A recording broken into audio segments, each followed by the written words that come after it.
The emergency broadcast crackled through Lieutenant Marcus Thompson's radio as he adjusted his tactical gear in the armored vehicle racing through the abandoned streets of downtown Phoenix.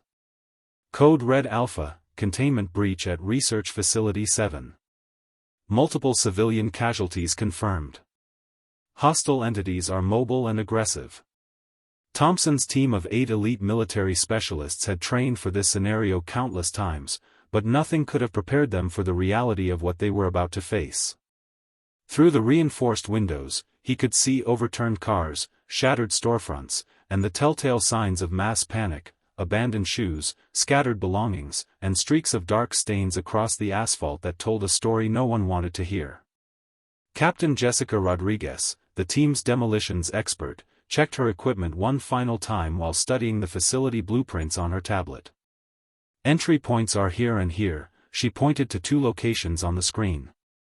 But intel suggests the main breach occurred in the basement laboratory levels.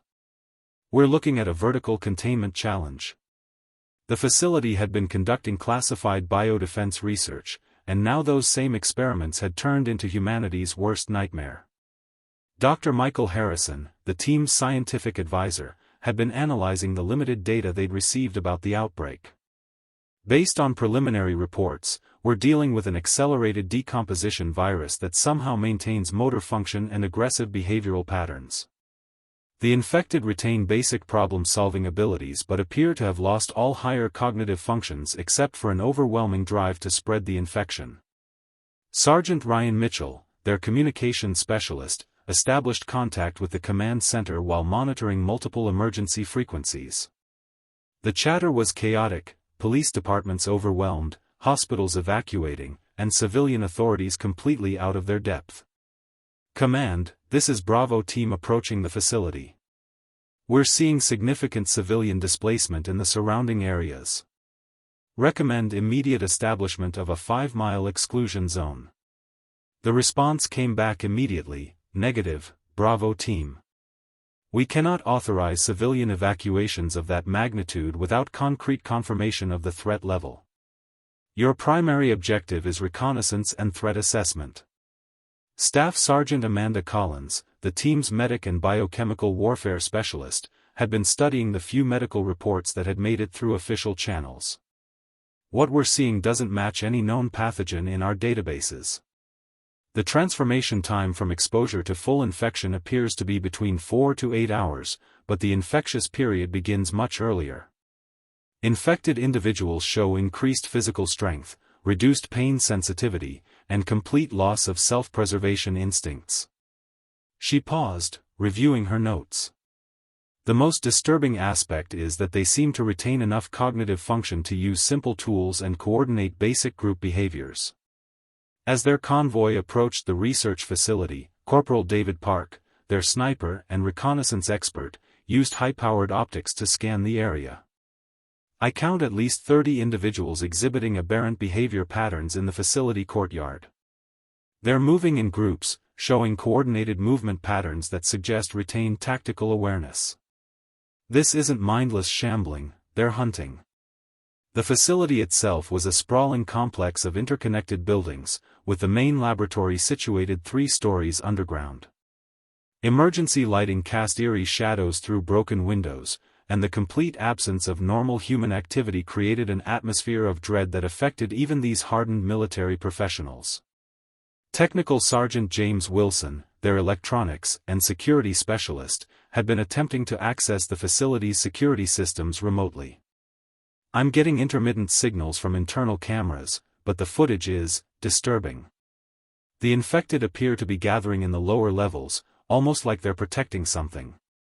There's also evidence of significant structural damage to the containment systems. The implications were becoming clear. This wasn't just a localized outbreak that could be easily contained. The infected were demonstrating organizational behavior that suggested a level of intelligence that made them far more dangerous than anyone had anticipated. Private First Class Kevin Murphy, the team's heavy weapons specialist, conducted final weapons checks while reviewing their tactical options.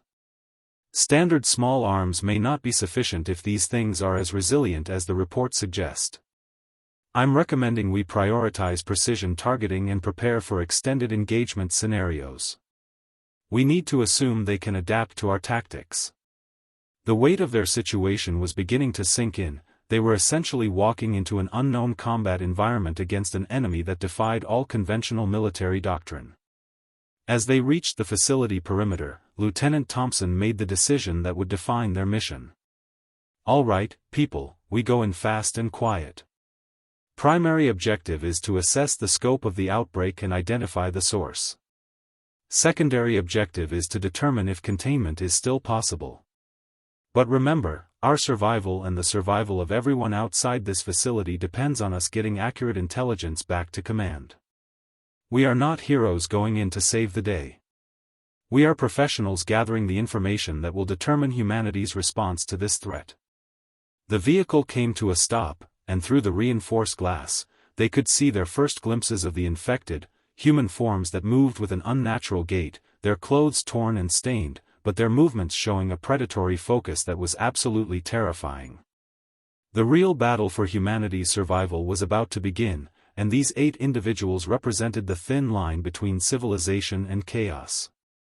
The moment Thompson's team stepped out of their armored vehicle, the oppressive silence of the facility compound hit them like a physical force. The absence of normal sounds, no humming of machinery, no distant conversations, no electronic beeps from security systems, created an unnatural void that made every footstep echo with uncomfortable clarity. Sergeant Mitchell's radio crackled with distant chatter from other emergency response units throughout the city, painting a picture of rapidly deteriorating conditions across multiple sectors. "Command, we're getting reports of similar incidents at 3 other research facilities nationwide. This appears to be a coordinated event, not an isolated accident." Captain Rodriguez took point as they approached the main entrance, her weapon ready but her movements calculated and professional. The facility's automated doors had malfunctioned, leaving them partially open in a way that created jagged metal teeth framing their entry point. Dr. Harrison stayed close behind her, his scientific equipment registering elevated levels of unknown biological compounds in the air. "I'm detecting airborne pathogens, but they don't match any known classification. The concentration is highest near the building's ventilation outputs, which suggests the contamination originated from the lower levels and has been spreading through the air circulation system." As they crossed the threshold into the facility's main lobby, the first signs of the catastrophe became immediately apparent. The reception desk was overturned, computers smashed, and the polished marble floor was streaked with dark stains that formed disturbing patterns suggesting desperate struggles. Staff Sergeant Collins knelt beside what appeared to be abandoned medical equipment, her trained eye immediately recognizing the significance of what she was seeing. "These are emergency medical supplies, but they've been scattered in a way that suggests the medical personnel were interrupted mid-treatment. Look at this, someone was attempting to establish an emergency triage area right here in the lobby." Corporal Park had positioned himself near a shattered window, using his scope to maintain surveillance of the surrounding area while the team conducted their initial assessment. Movement detected in the parking structure across the street. "I count at least 15 individuals, but their positioning suggests they're not random wanderers. They're maintaining what looks like a perimeter formation." The tactical implications were becoming increasingly clear. The infected weren't just spreading randomly, they were demonstrating strategic thinking that completely contradicted everything the team had been told to expect. Technical Sergeant Wilson managed to tap into the facility's emergency power system, bringing a few critical systems online including emergency lighting and limited access to the security network. The screens that flickered to life showed a horrifying progression of events over the past 12 hours. Time-stamped footage revealed the initial outbreak in the basement laboratories, the rapid spread through the facility's corridors, and most disturbing of all, the infected individuals systematically disabling security measures and communication systems. "They're not just acting on instinct," Wilson reported grimly. "They're actively preventing us from understanding what happened here." Private Murphy had been conducting a systematic sweep of the lobby area when he discovered something that changed their entire understanding of the situation. Hidden beneath an overturned desk, he found a survivor, Dr. Rachel Patterson, a research scientist who had managed to barricade herself in a supply closet for nearly 18 hours. She was dehydrated, terrified, and barely coherent, but she was alive and uninfected.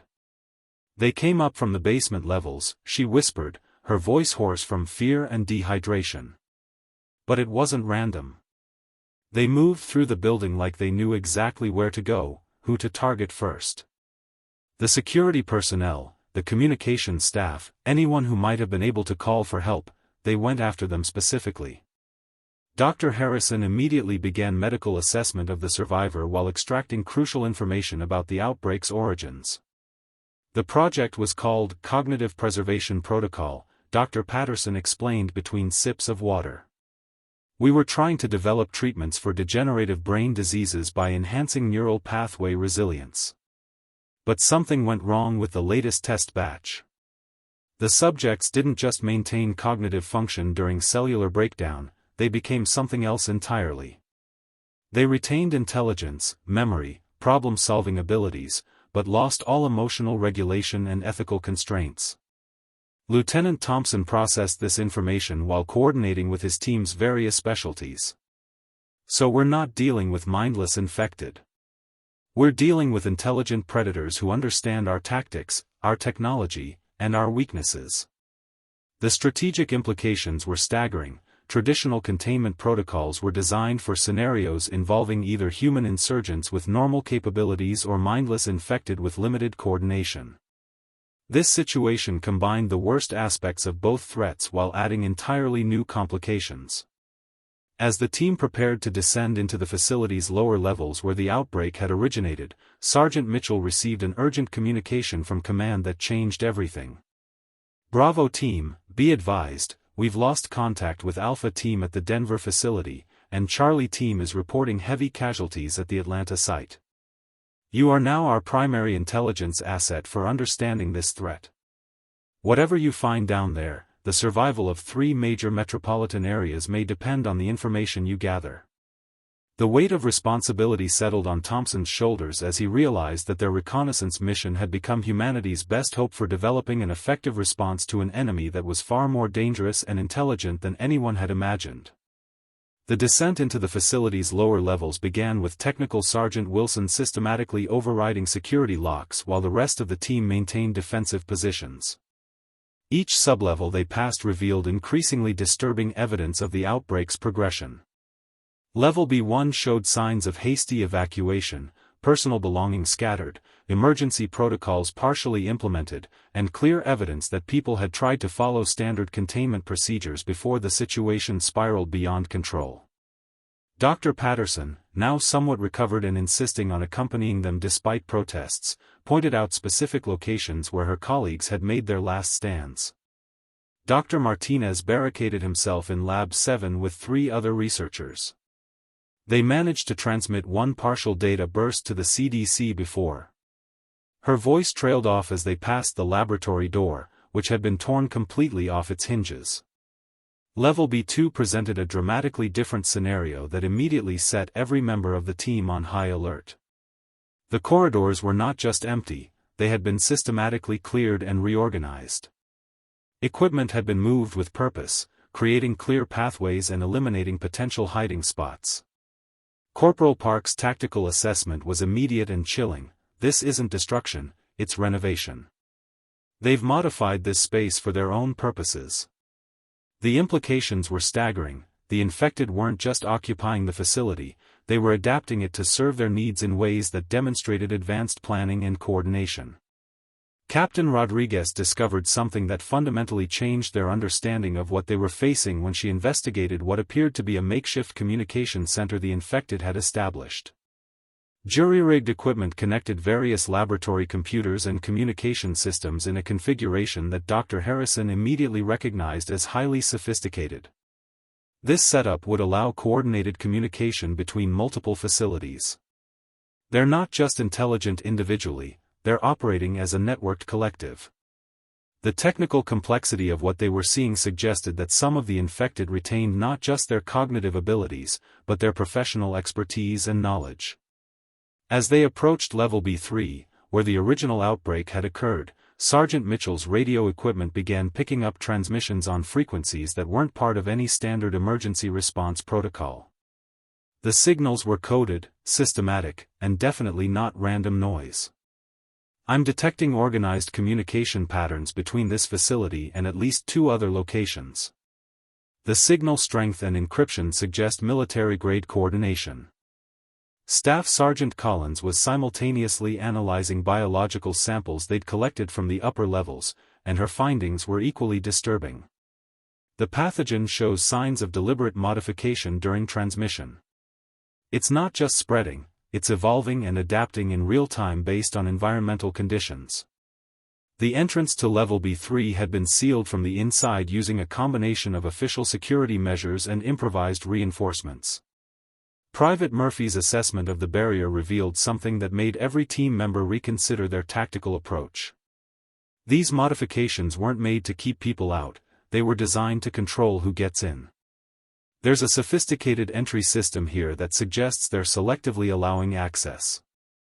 Dr. Patterson confirmed their worst fears. The original research team included 3 former military personnel with expertise in tactical operations and 2 computer scientists with backgrounds in network security. If they retained those skills. When Wilson finally managed to bypass the entry system, what they discovered in Level B3 defied every assumption they'd made about the infected. The level had been transformed into what could only be described as a command center. Multiple workstations were operational, displaying real-time data feeds from locations across the country.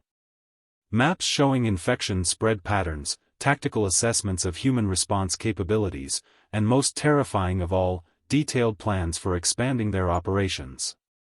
Lieutenant Thompson realized they were looking at evidence of a coordinated campaign that went far beyond simple infection spread. This was strategic warfare being conducted by an enemy that understood modern technology, communication systems, and military tactics. Dr. Harrison's analysis of the data they were seeing painted an even more disturbing picture. They're not just spreading randomly or following basic biological imperatives. Look at these infection vectors, they're specifically targeting key infrastructure personnel, communication hubs, and emergency response capabilities. This is systematic dismantling of our society's defensive capabilities. The infected had retained enough human knowledge to identify and exploit the critical vulnerabilities in modern civilization structure. The team's discovery of detailed personnel files on every major military and emergency response unit in the region confirmed their worst fears about the scope of the threat they were facing. The infected weren't just adapting to human tactics, they were anticipating them, planning countermeasures, and staying several steps ahead of every response effort. Sergeant Mitchell's attempt to transmit their findings to command was immediately blocked by sophisticated jamming equipment that had been installed and calibrated by the infected themselves.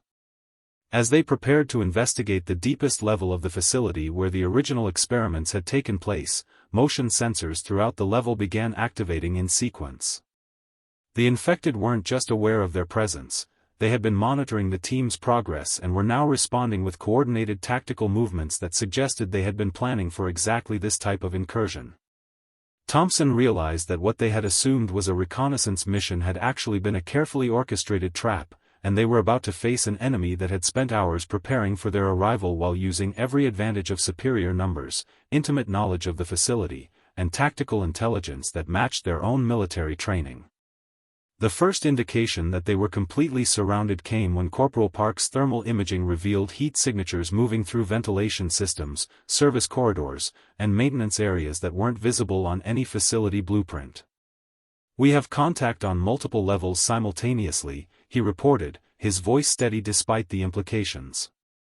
"They're using infrastructure access points that suggest detailed knowledge of building systems. Count is approximately 45 individuals, and they're positioning for coordinated engagement." The infected had spent their time learning every inch of the facility and were now using that knowledge to execute a pincer movement that would have impressed professional military tacticians. Captain Rodriguez immediately began preparing defensive positions while Technical Sergeant Wilson worked frantically to establish communication with the outside world. The jamming equipment the infected had installed was more sophisticated than anything in their standard countermeasures toolkit, suggesting they had access to military-grade electronic warfare capabilities. "I'm getting partial signals through, but they're actively adapting their interference patterns to block our transmissions. They're not just jamming us, they're learning our communication protocols and developing specific countermeasures in real time." Dr. Patterson's knowledge of the facility layout became crucial as she guided them toward what she believed was their only potential escape route, an emergency maintenance shaft that connected to the building's geothermal system.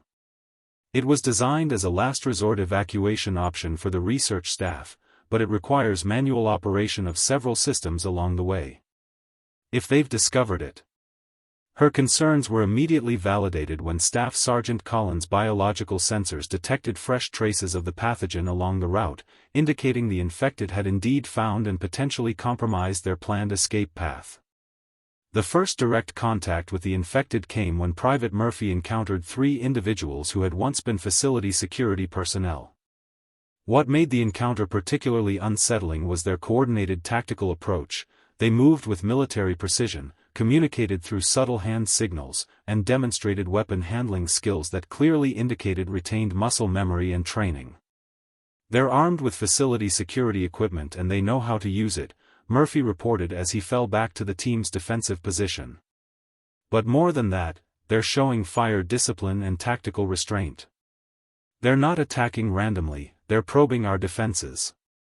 Dr. Harrison's portable analysis equipment had been running continuous scans of the infected individuals they'd observed, and his findings revealed something that changed their entire understanding of the pathogen's effects. The neural degradation isn't uniform across all brain regions. Areas associated with higher reasoning, problem-solving, and skill retention appear to be not just preserved, but enhanced. Meanwhile, regions controlling empathy, fear response, and social inhibition show complete breakdown. "We're looking at individuals who have retained all their capabilities while losing everything that made them human." Lieutenant Thompson made the tactical decision to attempt a fighting withdrawal toward the facility's main power systems, reasoning that disrupting the infected's technological advantages might level the playing field. As they moved through the lower corridors, they encountered evidence of the infected's organizational capabilities that was both impressive and terrifying. Supply stations had been established at strategic points, equipment had been redistributed for maximum tactical advantage, and most disturbing of all, they had created what appeared to be a primitive but effective manufacturing setup for producing additional communication and jamming equipment. Sergeant Mitchell finally managed to break through the electronic interference long enough to transmit a partial status report to command, but the response he received was devastating.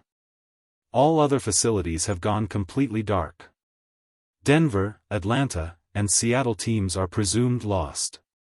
You are now the only active intelligence asset in contact with command, and satellite imagery shows coordinated infected movements in at least 12 major metropolitan areas." The scope of the crisis was expanding far beyond what anyone had imagined, and Thompson's team was essentially humanity's last source of real-time intelligence about an enemy that was systematically dismantling civilization's response capabilities.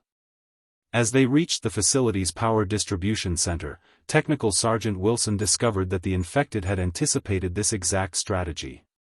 The main power systems had been modified with redundant backups and failsafe systems that would maintain critical operations even if the primary power grid was disrupted. "They've essentially hardened this facility against exactly the type of tactical approach we would use. Someone with extensive knowledge of both our military doctrine and electrical engineering designed these modifications." The infected weren't just reacting to human tactics, they were staying several steps ahead by anticipating and countering strategies before they were even implemented. The team's situation became desperate when motion sensors throughout the facility revealed that the infected had begun a systematic floor-by-floor sweep that would eventually force them into a confrontation with overwhelming numbers in a location chosen by their enemies.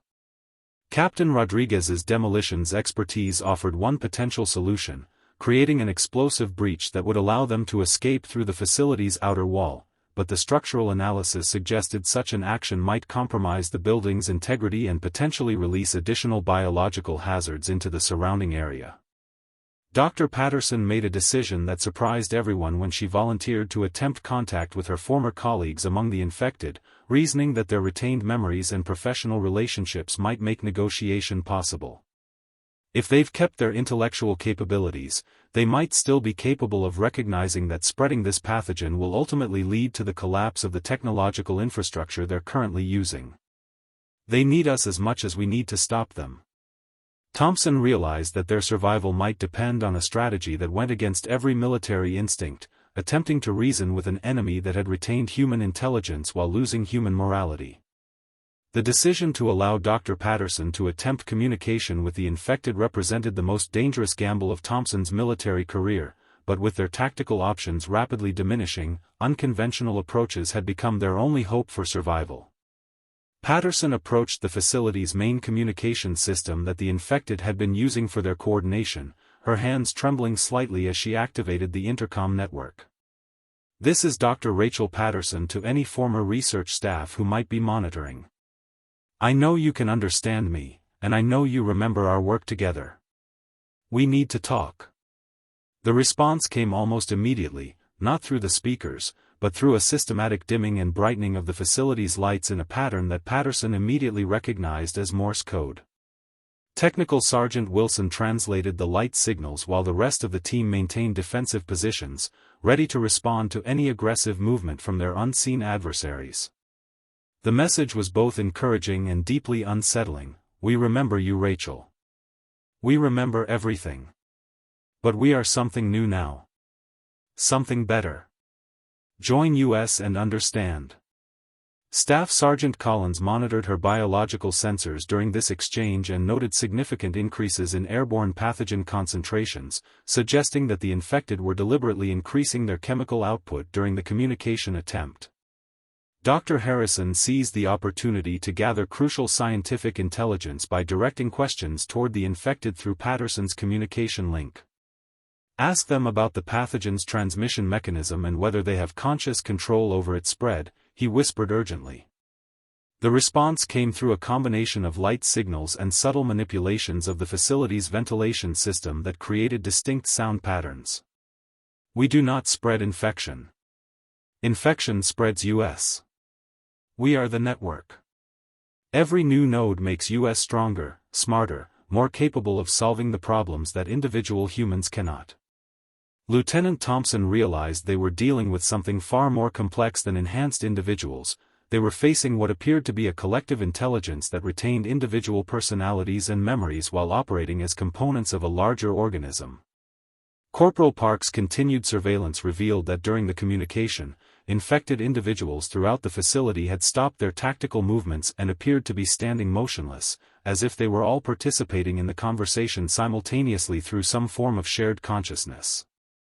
The infected made an offer that stunned the entire team. They proposed a temporary ceasefire and safe passage out of the facility in exchange for the opportunity to demonstrate their capabilities and explain their perspective on what they called the evolution of human potential.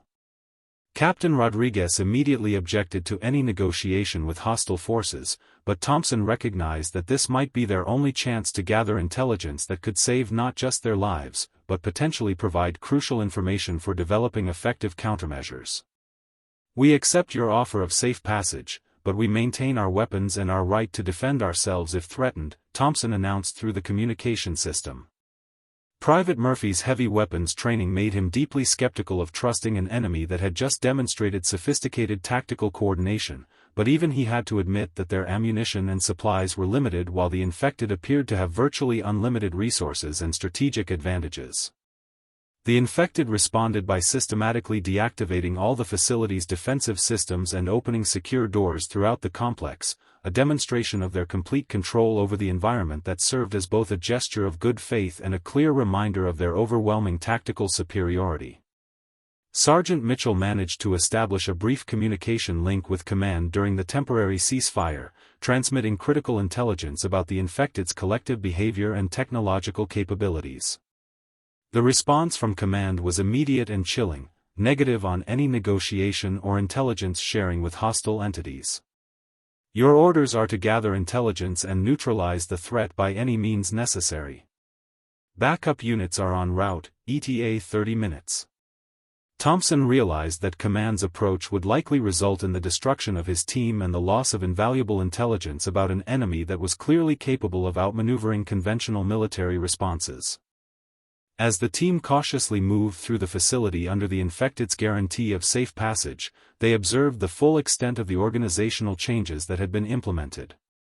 Work areas had been restructured to optimize collaboration between individuals with different specialized skills, communication systems had been enhanced to facilitate real-time information sharing, and resource allocation had been streamlined in ways that demonstrated remarkable efficiency improvements. Dr. Patterson noted that these modifications reflected principles from organizational psychology and systems optimization that the research team had been studying before the outbreak.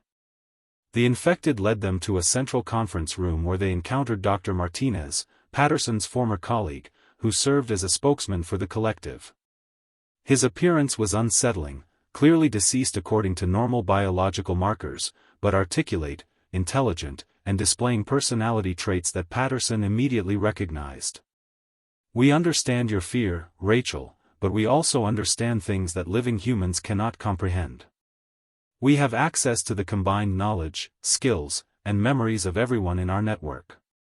We can solve problems that individual humans cannot even perceive, let alone address." Dr. Martinez continued his explanation while the team documented everything for potential transmission to Command. "Your species faces challenges that require capabilities beyond individual human limitations: climate change, resource depletion, technological complexity, social coordination problems that have persisted for millennia. We represent the next step in human evolution, combining individual creativity and knowledge with collective processing power and perfect coordination. We do not wish to destroy humanity, we wish to transform it into something capable of survival and prosperity."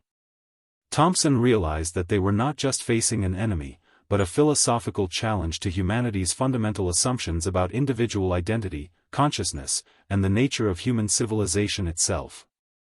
The demonstration that Dr. Martinez and the collective proposed exceeded anything Thompson's team had anticipated when they accepted the temporary ceasefire.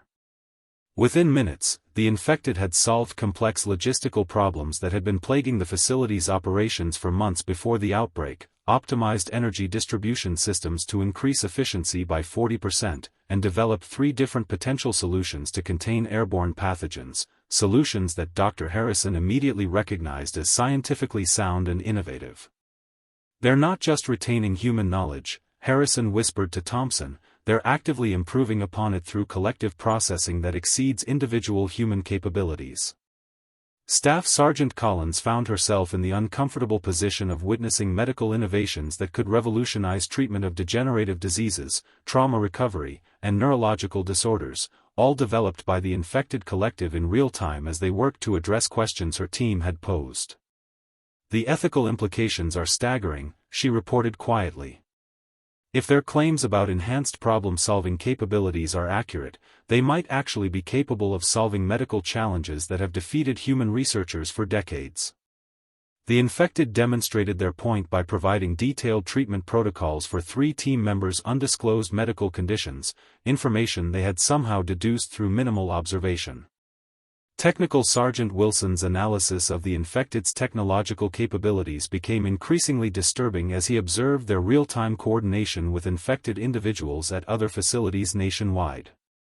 They're sharing information instantaneously across thousands of miles without any detectable communication lag. Whatever network they've established operates beyond our current understanding of information transmission.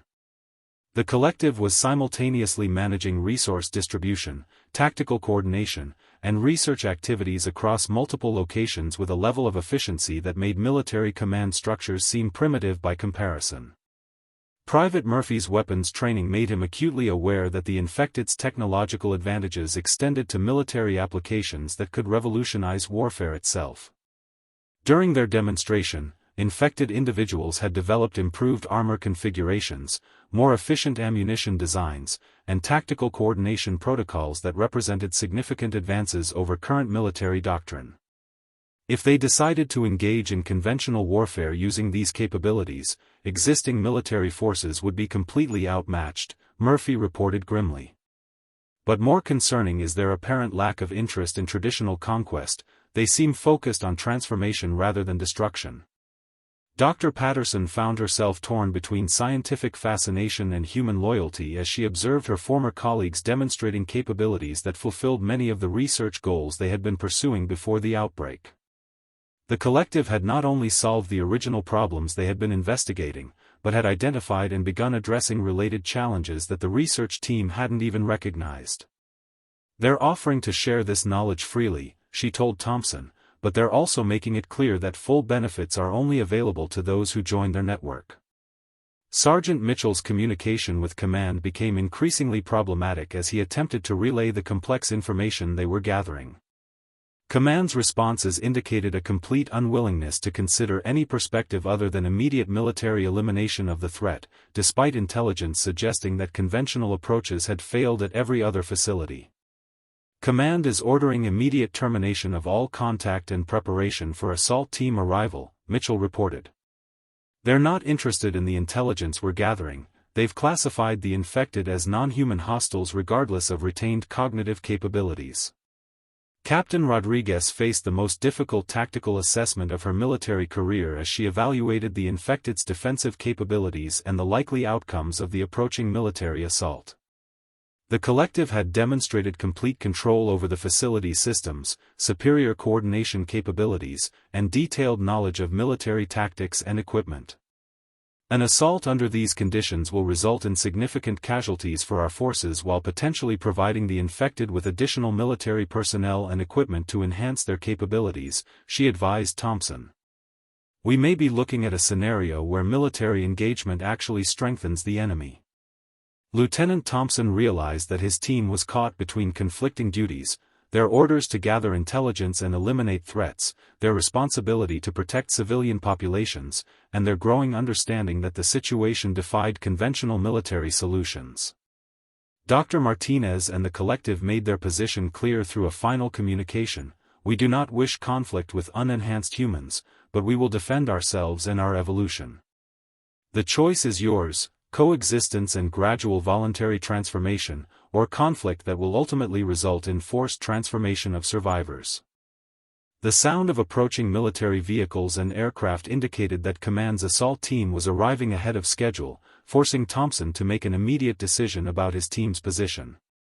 The infected demonstrated their awareness of the approaching forces by activating facility defenses that had been modified far beyond their original specifications. Automated systems began targeting the incoming vehicles with precision that indicated advanced targeting algorithms and real-time tactical coordination.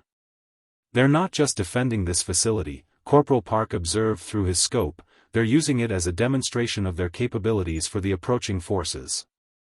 As explosions echoed through the facility and emergency lighting began flashing in patterns that the infected were using for coordination, Thompson realized that the ceasefire was ending and his team was about to be caught in a conflict between two forces that were both trying to protect what they saw as humanity's future.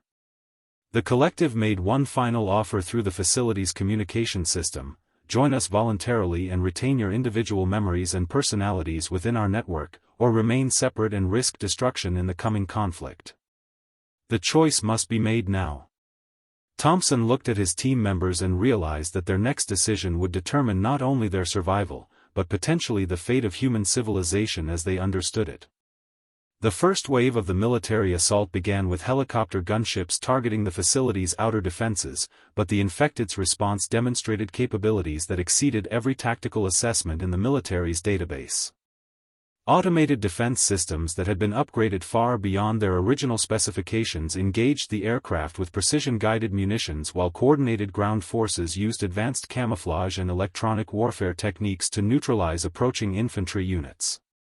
Technical Sergeant Wilson monitored the engagement through hijacked military communication channels and reported with growing alarm: "They're not just defending, they're systematically capturing equipment and personnel. Every soldier they encounter is being taken alive and unharmed."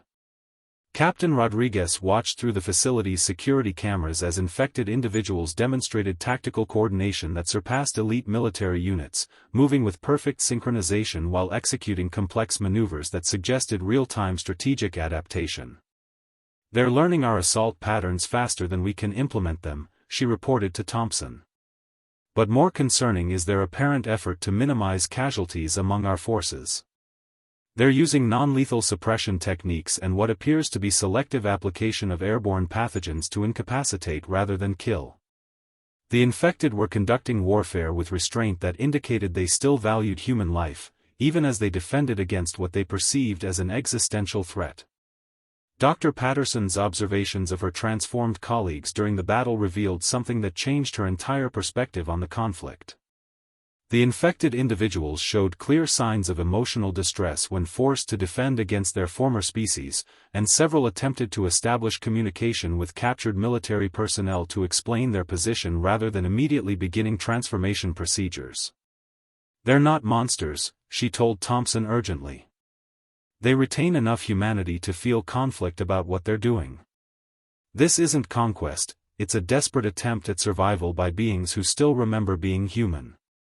Staff Sergeant Collins' medical training allowed her to observe the transformation process when several captured soldiers were exposed to controlled doses of the pathogen under laboratory conditions rather than through violent infection. The procedure appeared to be carefully monitored to preserve individual personality and memory while integrating consciousness into the collective network. "It's not death and reanimation," she reported with scientific objectivity despite the horrifying implications. "It's neurological enhancement and network integration. The individuals retain their identities while gaining access to collective knowledge and coordination capabilities." Private Murphy found himself in the surreal position of providing covering fire for infected individuals who were protecting his team from incoming military ordnance. The collective had made good on their promise of safe passage by actively shielding Thompson's team from both friendly fire and the hazards of the ongoing battle. "I never thought I'd be grateful to zombies for saving my life," Murphy commented grimly as infected soldiers used their bodies to deflect debris from an explosion that would have killed several team members. Sergeant Mitchell established communication with the assault force commander and attempted to relay critical intelligence about the infected's capabilities and apparent willingness to negotiate, but received orders that made clear the military's unwillingness to consider any solution other than complete elimination. "Command has classified this as a non-negotiable termination scenario," Mitchell reported. "They've authorized the use of thermobaric weapons if conventional approaches fail. The entire facility and surrounding area are going to be sterilized regardless of civilian casualties or intelligence value." Lieutenant Thompson realized that his team had approximately 15 minutes before military doctrine would escalate to weapons that would eliminate everyone in the facility, infected and human alike. Dr. Martinez approached him during a brief lull in the fighting with an offer that represented humanity's last chance for peaceful coexistence. "We can provide your team with enhanced coordination and problem-solving capabilities while allowing you to retain your individual identities and make your own choices. You would become bridges between our species, able to communicate with both networks and help develop solutions that preserve what is valuable in both forms of human existence." Corporal Park's sniper training allowed him to observe the broader tactical situation, and what he saw convinced him that conventional military solutions were not only failing, but were actively making the crisis worse. "Every soldier they capture and transform adds to their tactical capabilities," he reported. "But more importantly, they're gaining detailed knowledge of our military doctrine, equipment, and strategic planning. If this conflict continues, they'll become essentially undefeatable through conventional means while retaining enough humanity to feel regret about the necessity of defending themselves." Dr. Harrison's scientific analysis reached a conclusion that challenged everything he had believed about the nature of consciousness and human identity. The pathogen doesn't destroy the brain, it creates additional neural pathways that allow individual consciousness to interface with a collective network while maintaining personal identity and decision-making capabilities.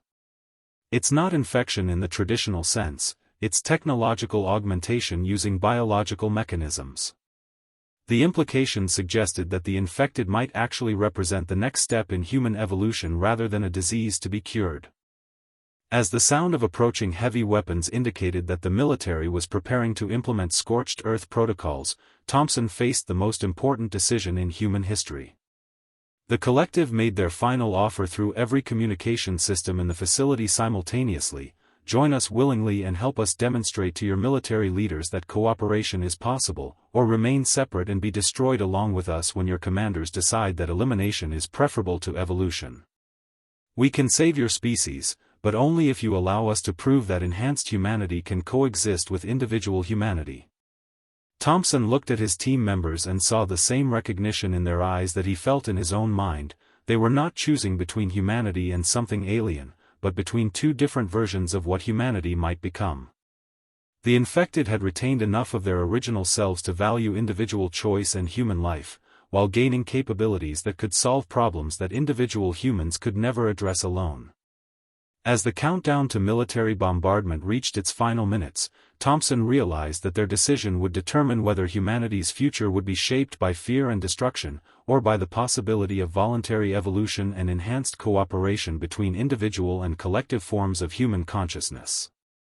With 30 seconds remaining before the military's final bombardment would eliminate everyone in the facility, Lieutenant Thompson made the decision that would echo through human history. "We accept your offer," he announced to the collective, "but with conditions. We volunteer for temporary integration to demonstrate that cooperation is possible, while maintaining the right to choose permanent individual or collective existence after a trial period." The response from Dr. Martinez and the collective was immediate relief mixed with determination. "Agreed. We will show your military commanders that enhanced humans can work alongside individual humans to solve problems that neither could address alone." The transformation process was unlike anything the team had anticipated. Rather than losing consciousness or identity, each member experienced an expansion of awareness that allowed them to maintain their individual thoughts while gaining access to the collective's shared knowledge and coordination capabilities. Staff Sergeant Collins found herself simultaneously treating wounded soldiers from both sides while accessing medical expertise from hundreds of enhanced individuals across the network.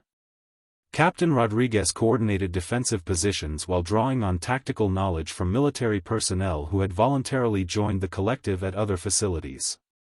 The experience was overwhelming but not destructive. They remained themselves while becoming part of something larger.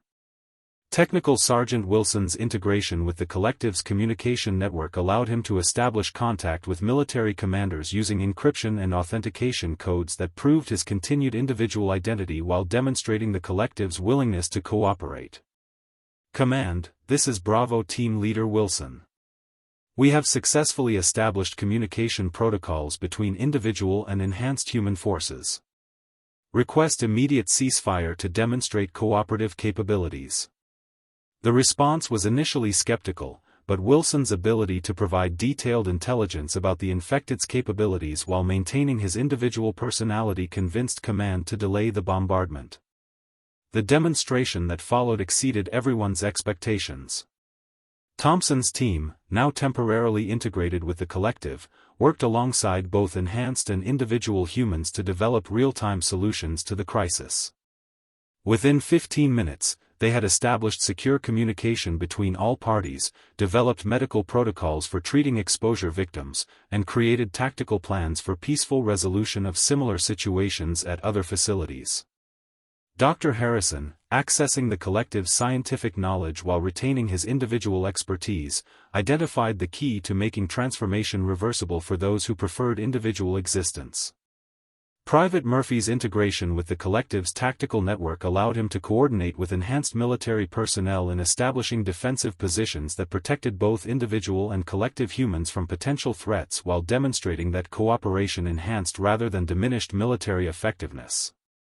"I can access their tactical knowledge while maintaining my own decision-making authority," he reported to increasingly amazed military commanders. "It's like having instant access to the combined experience of every soldier in the network while still being able to think and act independently." Sergeant Mitchell's communication with the broader military network revealed that similar cooperative demonstrations were occurring at facilities worldwide as Thompson's success provided a model for peaceful resolution.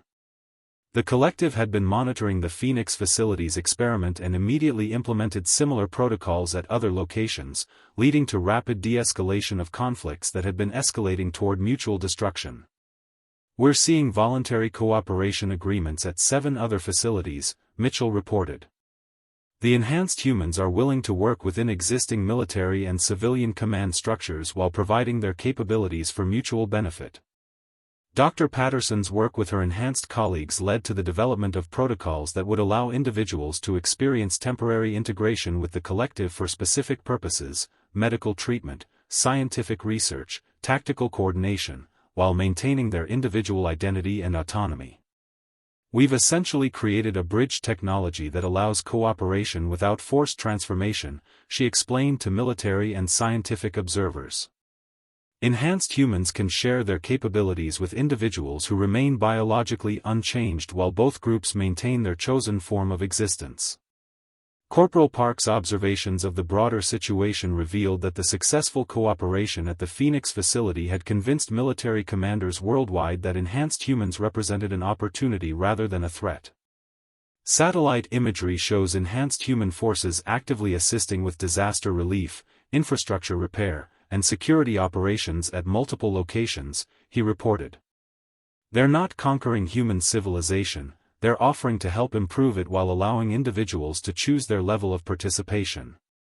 Lieutenant Thompson's final report to military command summarized the most important discovery in human history: the enhanced humans retain individual personality, memories, and decision-making capabilities while gaining access to collective problem-solving and coordination abilities. They do not seek to eliminate individual humanity, but rather to create a symbiotic relationship where both forms of human consciousness can coexist and benefit from each other's strengths. The collective had demonstrated that evolution didn't require the destruction of what came before, but rather the expansion of human potential through voluntary cooperation. 6 months later, Lieutenant Thompson stood in the same facility where humanity had faced its greatest existential crisis, now serving as a liaison between individual and enhanced human communities that had learned to work together to address challenges that neither could solve alone. Some humans chose temporary integration for specific purposes, others chose permanent enhancement, and many remained individual while benefiting from cooperative relationships with the collective. Dr. Patterson led research teams that included both individual and enhanced scientists working to understand consciousness, identity, and the nature of human potential. Captain Rodriguez commanded mixed units of individual and enhanced soldiers who had proven more effective than either group alone. The world had not ended, it had expanded to include new possibilities for what humanity could become when fear was replaced by cooperation, and competition was balanced with voluntary collaboration. The zombie outbreak that had threatened to destroy civilization had instead become the catalyst for humanity's next evolutionary leap, achieved not through force or fear, but through the recognition that individual identity and collective capability could coexist and enhance each other in ways that benefited all forms of human consciousness.